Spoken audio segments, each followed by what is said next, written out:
इथे एक फार मोठा जनसमुदाय आला आहे आपल्या मागण्या या शासनापर्यंत सांगण्याकरिता।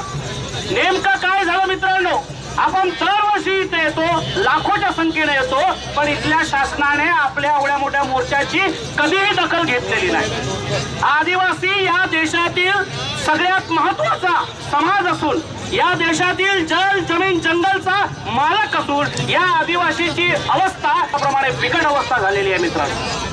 आज या देशाचे मालक असून आपल्याला शासनापुढे हात पसरवणे दुर्दैवाची गोष्ट आहे मित्रांनो। आज या देशामध्ये या महाराष्ट्राची परिस्थिती बघितली, आज आपल्या वरिष्ठ नेत्यांनी सांगितलं, लिस्टिंगच्या संदर्भाने सांगितलं की ज्या आदिवासी लोकांनी धर्मांतरण केलं त्याला त्या आदिवासीच्या सूचीमधनं बाहेर काढण्यात यावं आणि त्यांचं आरक्षण कमी करण्यात यावं। मित्रांनो, मुळात संविधानाच्या 25व्या कलमानुसार धर्माला आरक्षण नसतं तर तिथल्या जमातींना आरक्षण दिलं जातं। ही मागणी सुद्धा असंविधानिक आहे असं मला वाटतं। जो दुसरा मुद्दा आहे मित्रांनो, धनगर समाजाचा, धनगर समाजाला एनटी मधनं स्वतंत्र 3.5% आरक्षण दिले जात आहे। आमचा त्याला कसल्याही प्रकारचा विरोध नाही। 3.5 आहे, 7 करा, 15 करा, तो त्यांचा मुद्दा आहे, पण ती लोक आदिवासी समाजाची नाहीत। आदिवासी समाजामध्ये ते येऊ शकत नाही। ज्या डॉक्टर बाबासाहेब आंबेडकरांनी अनुसूचित जमातीची यादी बनवली त्या लिस्ट मध्ये धनगर हा समाज नसून धांगड ही जमात आहे आणि ती ओराव जमातीची उपजमात आहे। त्यामुळे धनगर हा आदिवासी समाज होऊ शकतो। त्यानंतरचा मुद्दा मित्रांनो, या देशामध्ये या राज्यामध्ये आदिवासीच्या शिक्षणावर जेवढा बजेट दिला जातो त्या प्रमाणावर शिक्षणावर खर्च केला जात नाही। आदिवासी विकास विभागाचा हजारो कोटी रुपयाचा बजेट असतो आणि आपल्यावर त्याचा मूळ खर्च केला जात नाही। आज आमच्या गोंडवाना विद्यापीठामध्ये मित्रांनो पीएचडीची एंट्रन्स पास होऊन, आज नेट सेट परीक्षा पास होऊन सुद्धा आज तिथे आपल्याला गाईड मिळत नाहीये, आपल्याला मार्गदर्शक मिळत नाहीये। 2 वर्षापासून आमच्या विद्यार्थ्यांचं रजिस्ट्रेशन झालेलं नाही मित्रांनो। ही बाब आहे, आदिवासींना शिक्षणापासून वंचित राखण्याचं काम इथलं शासन आणि प्रशासन करत आहे मित्रांनो। त्यानंतर आदिवासी समाजामध्ये ज्या लोकांनी घुसखोरी केलेली आहे, आमच्या जाती चोरून मोठमोठ्या पदावर नोकरीवर लागलेल्या आहेत, हे सुद्धा असंविधानिक आहे मित्रांनो। कारण जर तुमची जात नाही आणि तुम्ही त्या जातीमधनं मोठमोठ्या नोकऱ्या करत आहेत, सुप्रीम कोर्टाने 6 जुलै 2017ला एक निर्णय दिलेला आहे की जी लोक आदिवासीची नाहीत त्यांनी खोटी जात प्रमाणपत्र घेऊन नोकरीवर लागले त्या लोकांचं आरक्षण रद्द करण्यात यावं, त्यांच्या नोकऱ्या रद्द करण्यात यावं। नोकऱ्या खारिज केलेल्या नाहीत, उलट त्यांना अधिसंख्य करून 11 महिने त्यांना वाढ दिली आणि आता ते सेवानिवृत्त होत आहेत। सेवानिवृत्तीनंतरही सुद्धा त्यांचे लाभ देण्यात येत आहे, ही आपल्यासाठी खेदाची बाब आहे मित्रांनो। एवढा मोठा या देशातील मूळ समाज असून सुद्धा, आदिवासी समाज असून सुद्धा आपण याला विरोध करू शकत नाही, ही खेदाची बाब आहे मित्रांनो।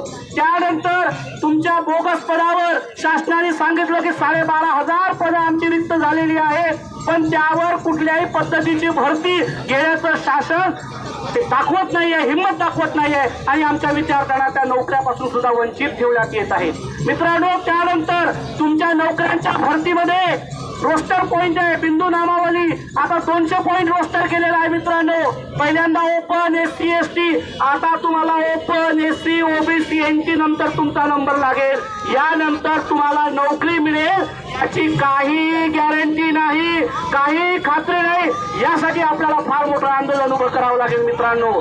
याचीच प्रणिती आता आपण CRPF की कशा तरी याच्यात SSC मध्ये पोलीस भरती निघालेली आहे, फक्त 3 जागा आदिवासीने आलेल्या आहेत मित्रांनो। 550 जागांची लिस्ट आणि 3 जागा, हे त्याचंच प्रमाण आहे मित्रांनो। आज आमच्या गडचिरोली जिल्ह्यामध्ये 40% आरक्षण, 40% जनसंख्या आदिवासींची आहे। तिथलं जल जमीन आमच्या मालकीचं असताना सुद्धा मोठमोठी प्रकल्प, मायनिंगचे प्रकल्प तिथं आणल्या जात आहे मित्रांनो आणि त्याबाबत ग्रामसभेची सहमती घेतल्याशिवाय तिथं कुठलंही उत्खनन होणार नाही। असं असताना सुद्धा पेसा क्षेत्रामध्ये जबरदस्तीनं त्यांच्या सह्या घेऊन त्या पेसा क्षेत्रामध्ये मोठमोठी मायनिंग आणल्या जात आहे, मोठमोठी प्रकल्प आणल्या जात आहे आणि तिथल्या मूळच्या आदिवासींना तिथून हाकलून दिल्या जात आहे मित्रांनो। हे फार मोठी खेदाची बाब आहे। आज आमच्या गडचिरोली जिल्ह्यामध्ये आरोग्य व्यवस्था नीट नाही आहे। हे मित्रांनो, हे बघा, हा जो आहे आमची या भगिनी आहेत स्वर्गीय कविता निलेश कोळापे, यांना साधा सिझरिंग करण्यासाठी आम्ही एक मार्कंडेय हॉस्पिटल गडचिरोलीमध्ये चलाक नावाचं डॉक्टर प्रशांत चलाक आणि वैशाली चलाक यांच्या दवाखान्यात आम्ही फक्त सिझरिंगसाठी नेलं असताना त्या बाईचं जबरदस्तीने सिझरिंग करून सिझरिंगला 3 तास लावलं आणि त्यानंतर त्यांचा मृत्यू झाला। कोण जबाबदार आहे मित्रांनो? एक छोटंसं 24 दिवसाचं बाळ घेऊन ही बाई मरण पावली, त्या बाळाचं संगोपन करणार कोण? हे न्याय कोण देणार? या देशाचे मूळ मालक म्हणून आपण जर सांगत असताना जर आमची अवस्था अशी होत असेल, लोक जर आमची मारल्या जात असेल, आम्हाला धड शिक्षण दिल्या जात नसेल, आम्हाला धड अन्न वस्त्र निवारा दिला जात नसेल, तर आदिवासी समाज टिकणार कसा? या देशाचं संरक्षण करणारा समाज हा टिकणार कसा? इथलं जल जमीन इथलंच नाही, या पृथ्वीवरचा जल जमीन जंगल आम्ही वाचवलेला आहे। हे जे आम्ही ऑक्सिजन घेतोय ना, ये हमारे बलबूते पर तुम ऑक्सिजन ले रहे हो मित्रों, हे लक्षात घ्या। या देशातील जल जमीन जंगल आम्ही वाचवलं। आदिवासी माणूस झाडं कापत नाही, निसर्ग पूजक आहे, निसर्गाला मारत नाही, आणि म्हणून आम्ही हे जल जंगल वाचवल्यामुळे ही सृष्टी आणि बाकीचा समाज जिवंत आहे। मित्रांनो, जर अशाच आदिवासी समाजाची अवहेलना केला जाईल तर आमचं कसं होणार? आज आम्हाला इथलं प्रस्थापित वर्ग वनवासी समजतोय, आता आदिवासी झालोय, आम्हाला कधी स्वर्गवासी करणार याचा काही नेम नाही। रात्र वैर्याचे मित्रांनो, आपल्याला सगळ्यांना सावध व्हावं लागेल। आपण आपल्या मुलांच्या सुरक्षतेसाठी सावध व्हावं लागेल, आपल्या महिला मुलींच्या सुरक्षतेसाठी सावध व्हावं लागेल। बिरसा मुंडांनी म्हटलेलं होतं मित्रांनो, तुम्हारी जमीन धूल मिट्टी आंधी की तरह उड़ गई है, आत्मविश्वास के साथ आत्मसम्मान भी समाप्त हो चुका है।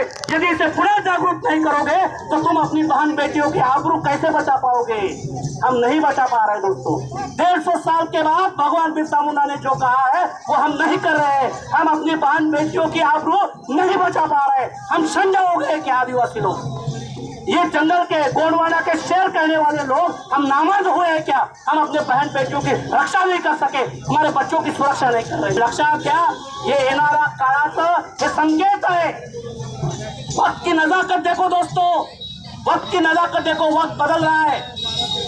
जिन राजाओं के हुकूमत से सूरज नहीं डूबता था, जिनके हुकूमत से पूरे दुनिया पर राज करता था, वक्त बदलते ही उनके राजा महाराजाओं के कपड़े आज हमारे ऊपर बैंड बाजे वाले पहन के बजा रहे हैं। दोस्तों ध्यान में रखो, वक्त की नजाकत देखो।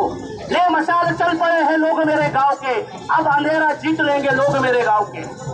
मित्रांनो, लक्षात घ्या, आदिवासी समाज हा भोळा समाज आहे, पण या भोळा समाजाचा अंत पाहू नका। हमने जंगल छोड़ा है, शस्त्र चलाने नहीं छोड़े मित्रांनो। हम अभी भी हम में ताकद रखते, हम शस्त्र चला सकते हैं। आम्ही संविधानाला मानणारी माणसं आहोत आणि आमचं शस्त्र आता तलवार नाही, आता पेन राहणार आहे, कलम राहणार आहे, आणि या कलमच्या जोरावर आम्ही या देशामध्ये राज करणार आहोत मित्रांनो। त्यासाठी या समाजाने एकत्र होण्याची गरज आहे। एक तीर एक कमान, एक तीर एक कमान, एक तीर एक कमान। मित्रांनो, आपण सर्व एक आहोत, सर्व एक आहोत। इथे जात धर्म जमात वंशभेद याला कुठेही थारा नाही मित्रांनो। ये जंगल हमारा है, अभी वेळ सांगतोय, गाव छोड़ब नहीं, जंगल छोड़ब नहीं, माए माटी छोड़ब नहीं, लड़ाई छोड़ब नहीं। लड़ेंगे, लड़ेंगे, जय सेवा, जय सेवा। चलो दोस्तों, धन्यवाद।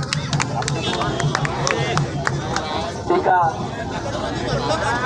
जोरदार प्रियदर्शिनी मडावी, इनका मार्गदर्शन अभी अभी हुआ और आखिरी में हम आखिरी पड़ाव की ओर जा रहे हैं।